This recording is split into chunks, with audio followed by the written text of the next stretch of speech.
I want you to keep talking about this story in WWF. You got there on the down low. Shawn requested you. What was the feeling as you walked in that door? It was a really kind of a flux time because it was like right at the end of Hulk. Like Hulk was only there maybe 2 months, right, longer. So it was kind of the whole, the changing of the guard. Mostly the old school guys were gone, and it was a pretty young crew of guys.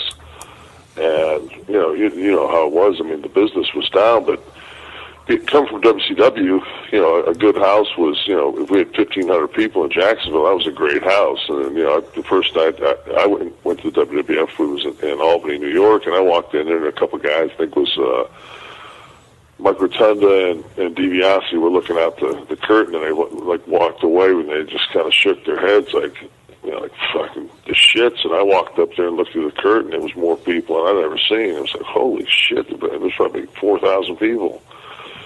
And it was just the difference between the WWF and WCW. It was just to me that was back then it was the show. I mean it is now again, but for a while WCW came around, but back then, if you wanted to be in the big leagues, you went to WWF, and there was no ifs, ands, or buts about it.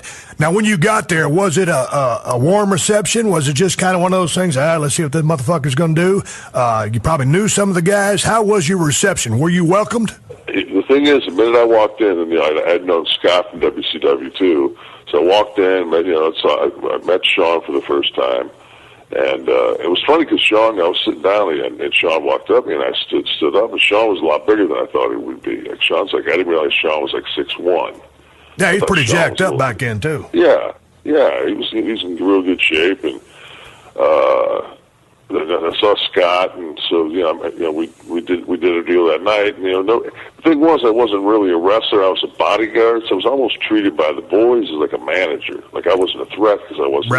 Right. Good call. So it was a good slide in for me. It was and I got to sit every night. And after Marty and him had a short run, and then he went right into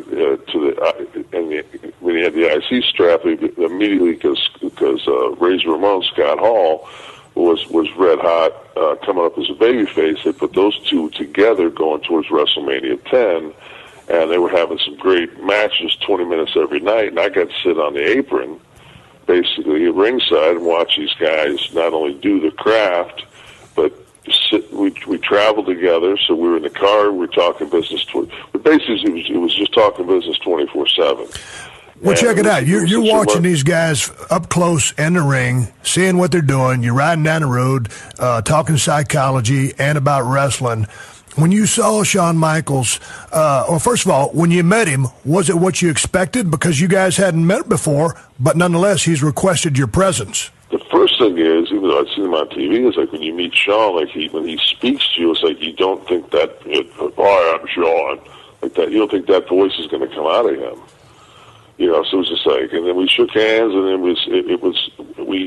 because he requested me, because he got me out of the shithole. I mean, I felt like, almost like Django. I felt like I was, I owed him. Right. Right. He gave me my freedom. So it was, but we immediately got along, and the thing was, the bigger guys weren't selling for him.